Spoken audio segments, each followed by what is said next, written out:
gusto mo ng dessert na hindi ka masyadong magigilty at very easy lang? Tara, kuha ka ng saging, bili ka ng dark o milk chocolate doon sa tindahan na laging nagmamadali.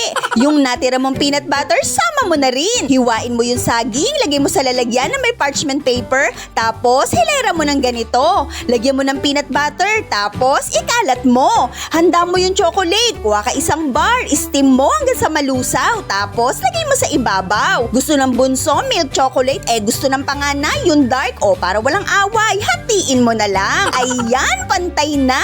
Ang mahal ng kasoy, budbura mo na lang ng dinurog na mani. Pagkatapos ng 2 oras sa freezer, taob mo sa plato, tanggalin mo yung papel, baliktarin mo ulit. Ayan, no? At ito na ang banana choco peanut barks ni Nanay. Para sa kumpletong sangkap, pose.